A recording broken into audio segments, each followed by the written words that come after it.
tey jii ils sont encore présents avec de très grands joueurs ñoom Gonzalo Plata ñoom Moses Caicedo ñoom Estupiñán ñoom Hincapié il y a de la qualité quand même.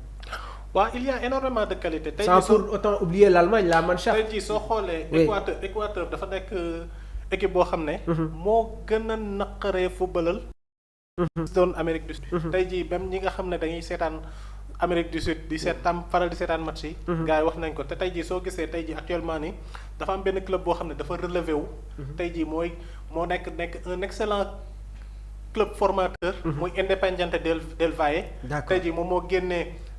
Moisés Caicedo moo génne Hincapié moo génne Kendry Páez moo génne tamit. bi nekk Strasbourg oui moo génne tamit kii am na yeneen ñaari boy yoo xam ne signé nañu Arsenal. mooy les frères Quintero. avant-hier voilà Edwin ak Holger Quintero. tey jii nu mu tuddati. y a aussi Ordonez. su ma juumul Chelsea jënd na ko. voilà Ordonez moom it tam ci Independiente del Valle lañ ko formé. maanaam tey jii dafa nekk kii boo xam ne. li mu génnee ci ay joueurs actuellement te ñooñu noonu ñoo constitué ossature équipe bu Équateur bi. très bien te Équateur actuellement ni dafa naqaree. footballal dafa naqaree footballal. Argentine bi nga xam ne pratiquement on peut considérer que actuellement c'est la meilleure équipe d'Amérique du Sud. su koy gagné difficilement la koy gagné. donc je pense xam nga donc loolu dafay mettre beneen bi tamit Allemagne. parce que Allemagne dafa am instant ni sentiment de revanche. d'accord de revanche parce que tey jii Allemagne dafa ñëw coupe du monde dafa jël coupe du monde 2014. mu ñëw 2018 à la grande surprise Allemagne génn toog premier tour. oui gars yi naan non peut-être Allemagne dina ñëwaat ñu ñëwaat 2022 encore rebelote ñu toogaat premier tour.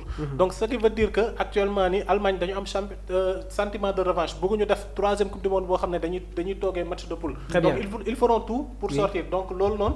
ce sera pas du tout facile pour la Côte d'Ivoire qui est encore en train de se chercher. très bien dañuy def benn petit tour rek. sur les groupes yi nga xamante ne. moom la équipe africaine yi nekk laataa ñuy ñëw nag ci groupe I bi on retrouve des équipes comme la France la Norvège dinañ si ñëw damay ñëwaat ci yow coach Bokandé sur le groupe F il y a le Pays-Bas le Japon et la Tunisie coupe du monde 2018 ñun ak Japon ñoo bokkoon poule sur la coupe du monde 2022 Sénégal ak Hollande ñoom ñoo bokkoon même poule aujourd'hui la Tunisie se retrouve dans cette poule en attendant barragiste du barragiste 2 bi. Alors la Tunisie aussi gis nañ ne que sur les deux éditions ils sont présents tamit waaw. bien sûr ils sont présents et def nañu un bon match. oui contre le Brésil. Ils ont fait, la Tunisie a fait un bon match. oui. te dafa Japon aussi poule bi Japon aussi.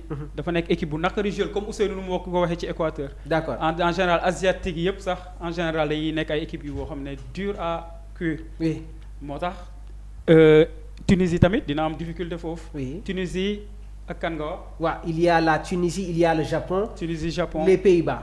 Pays-Bas. oui Pays-Bas aussi dafa mu ngi en forme. oui parce que dafa dañu nekkoon ci reconstruction. léegi nag sur les barrages mun nañu am la Suède. mun nañu am tamit une équipe comme l'Ukraine. ouais.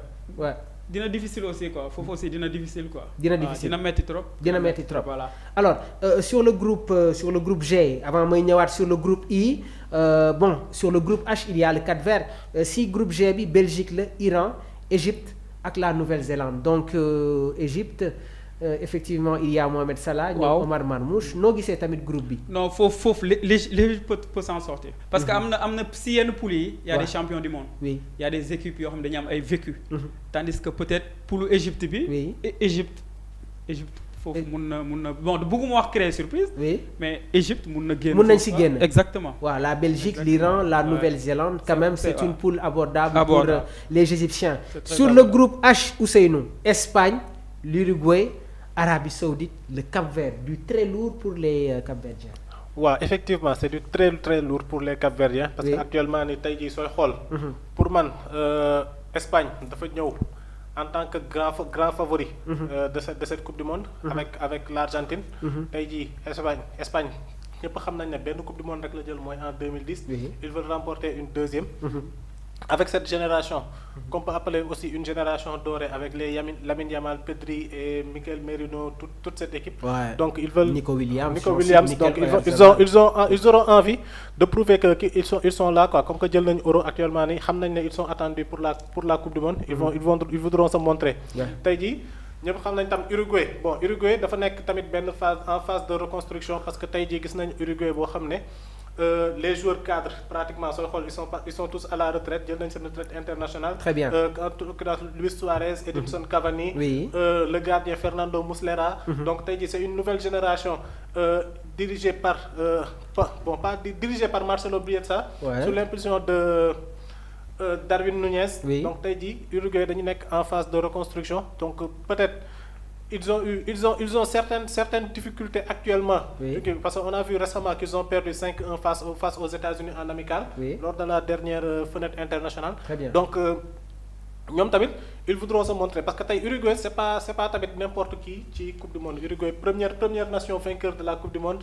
Donc gars yi ñëpp xam nañ ko donc ils voudront montrer faire plus que ce qu'ils ont fait en 2022. Sur le groupe J, l'Argentine, l'Autriche, tenant du titre, l'Autriche, l'Algérie, la Jordanie, les Fennecs qui sont dans le groupe J.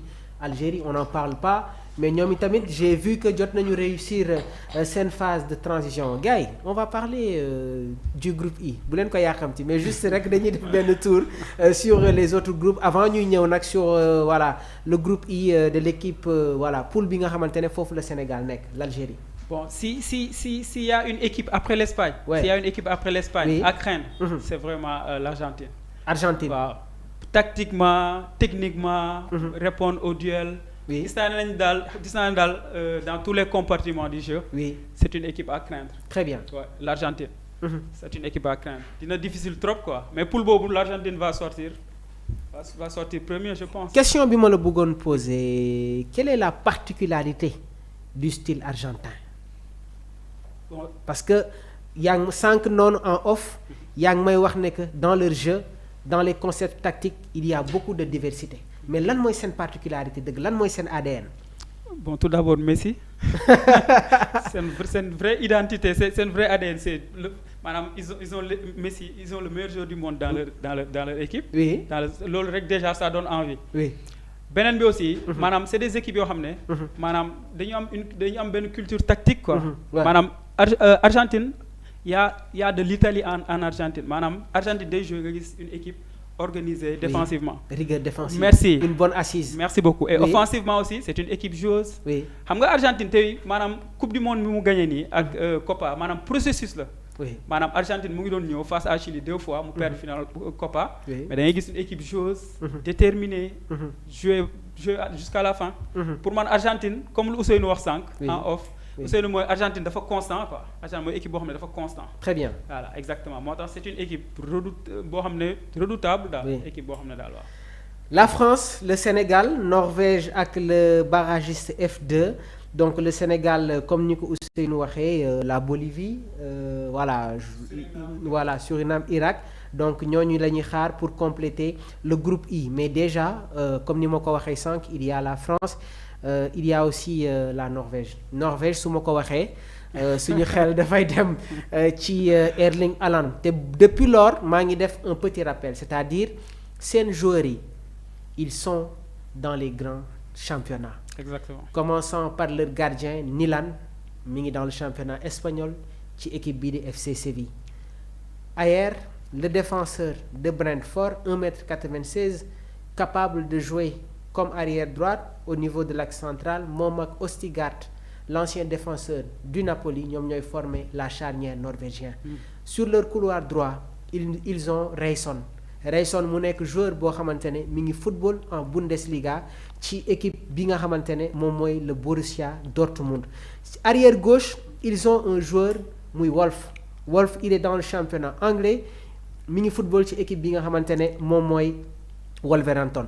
Au niveau de leur milieu de terrain am nañu joueur boo xamante ne xàmmee nañ ko muy Berge moom mooy le sentinelle de Fulham waaye ba tey il y a un autre joueur boo xamante ne ñun ñëpp xàmmee nañ ko muy Martin Odegaard c'est leur capitaine il est Gunners. Il y a aussi Patrick Berge mooy le capitaine de Bodo Glimt. Il y a Torsby il est au niveau du championnat italien ci équipe bi nga xamante ne moom mooy Genoa. Il y a aussi Torsved moom mi ngi football ci équipe bi nga xamante ne moom mooy Sassuolo léegi nag en attaque voilà Oscar Bob Manchester City. ki nga xamante ne moom mooy Jørgen Larsen moo nekkoon avant-centre ci équipe bi di Celta Vigo laataa muy ñëw au niveau de la Premier League mi ngi fi nga xamante ne moom mooy Wolverhampton. Antonio Nusa ancien joueur du club Bruges jamono ji mi ngi football en Bundesliga moom tamit ci équipe bi di Leipzig il est norvégien. Il y a aussi un autre joueur muy Serge Rupp moom tamit mi ngi football Benfica. Alexander Sorloth Atlético de Madrid. Erling Haaland, il y a de la qualité dans cette équipe de la